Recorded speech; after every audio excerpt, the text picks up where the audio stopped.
Durand line पर बारूद की गंध है। काबुल से चेतावनी भरी खामोशी आ रही है और इस्लामाबाद में सत्ता के गलियारों में डर साफ दिख रहा है। एक तरफ पाकिस्तान सेना के मुखिया आसिम मुनीर हैं, जिनकी रणनीति हवाई हमलों और सख्त बयानों तक सिमट कर रह गई है। दूसरी तरफ प्रधानमंत्री शहबाज शरीफ हैं, जो हालात बिगड़ते ही दोहा कतर की उड़ान पकड़ लेते हैं। सीनेट में पाकिस्तान के संसदीय मामलों के मंत्री तारिक फजल का कबूलनामा किसी बम धमाके से कम नहीं था। तालिबान को मनाने के लिए 10 अरब पाकिस्तानी रुपये तक देने की पेशकश। सवाल सीधा है, जो देश खुद को न्यूक्लियर पावर कहता है, वह आतंक के मुद्दे पर सौदेबाजी क्यों कर रहा है? अफगानिस्तान पर हवाई हमले के बाद पाकिस्तान ने ताकत दिखाई, लेकिन उसी के साथ उसकी कमजोरी भी उजागर हो गई। टीटीपी का एक भी बड़ा कमांडर नहीं मारा गया, उल्टा महिलाओं और बच्चों की मौत ने दुनिया भर में पाकिस्तान को कटघरे में खड़ा कर दिया। और अब जवाबी हमले के डर से कांपता इस्लामाबाद और मध्यस्थ की तलाश में भागता प्रधानमंत्री। ये सिर्फ सीमा पर तनाव नहीं है, ये पाकिस्तान की सैन्य राजनीतिक विफलता की कहानी है। तालिबान से तनाव के बीच पाकिस्तान की असल तस्वीर सीनेट में सामने आ चुकी है।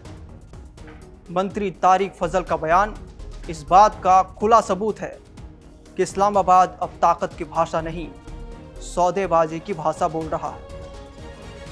तहरीक-ए-तालिबान पाकिस्तान यानी टीटीपी को लेकर अफगानिस्तान की तालिबानी सरकार से समझौता करने की कोशिश और उसके बदले 10 अरब पाकिस्तानी रुपये की पेशकश, ये किसी भी संप्रभु देश के लिए शर्मनाक स्वीकारोक्ति मानी जाएगी। पाकिस्तान दावा करता है कि वो आतंक के खिलाफ निर्णायक लड़ाई लड़ रहा है, लेकिन हकीकत यह है कि उसके पास लड़ाई के अलावा कोई ठोस रणनीतिक विकल्प बचा ही नहीं है। हवाई हमले किए गए, 7 इलाकों को निशाना बनाया गया, 70 आतंकियों के मारे जाने का दावा किया गया, पर ना तो कोई नाम ना कोई सबूत। उल्टा अफगानिस्तान की ओर से आए आंकड़े बताते हैं कि इन हमलों में करीब 20 लोग मारे गए, जिनमें महिलाएं और बच्चे शामिल थे। एक ही परिवार के 17 लोगों की मौत ने पाकिस्तान की सटीक स्ट्राइक की पोल खोल दी। तालिबान ने साफ कहा कि पाकिस्तान ने आतंकियों को नहीं, आम नागरिकों को मारा है। यही वजह है कि अंतर्राष्ट्रीय स्तर पर पाकिस्तान की आलोचना तेज हो गई है। खुफिया सूत्रों के मुताबिक इस ऑपरेशन में पाकिस्तानी सेना टीटीपी के किसी भी बड़े कमांडर को खत्म करने में नाकाम रही है। यानी हमला हुआ, नुकसान भी हुआ, लेकिन दुश्मन जस का तस है। यहीं से शुरू होता है डर। अफगानिस्तान पहले भी पाकिस्तान पर 9 बार हमला कर चुका है। 1990 में स्कड मिसाइल से हमला इसकी सबसे बड़ा सबूत है। आज हालात उससे भी ज्यादा विस्फोटक है।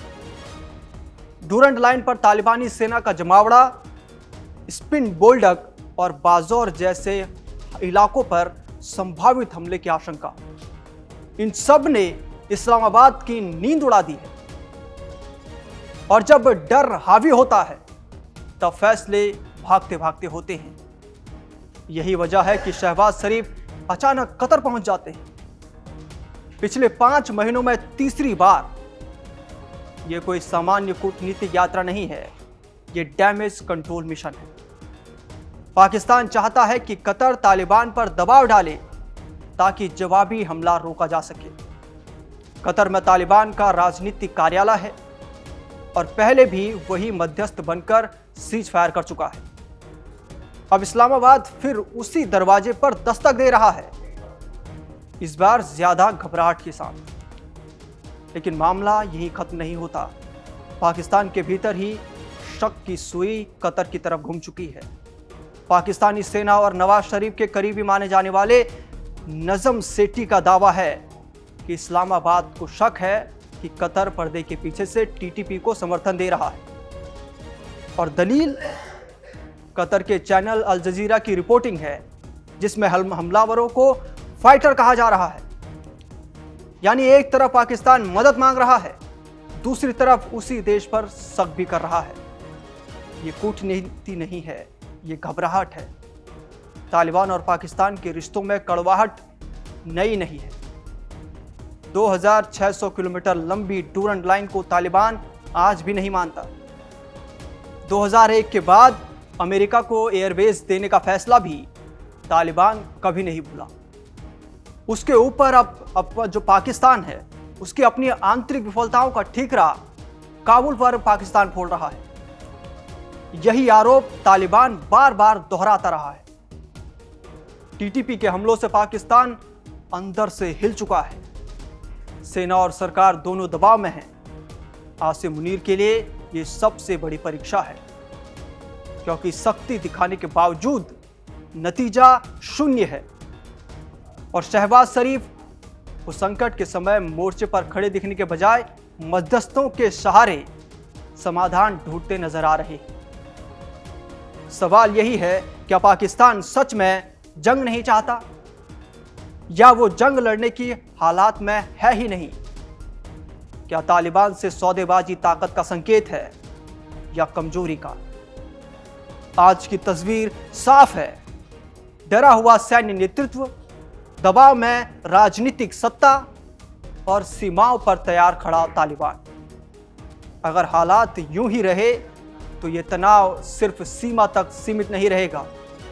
यह पाकिस्तान की रणनीतिक नाकामी का सबसे बड़ा अध्याय बन सकता है, जहां गोलियां तो चली लेकिन फैसला डर ने लिखा। आपका इस खबर पर क्या मानना है? आपकी राय क्या है? कमेंट सेक्शन में जरूर लिखिए। और देश और दुनिया की तमाम बड़ी अपडेट्स के लिए आप देखते रहिए कड़क। नमस्कार।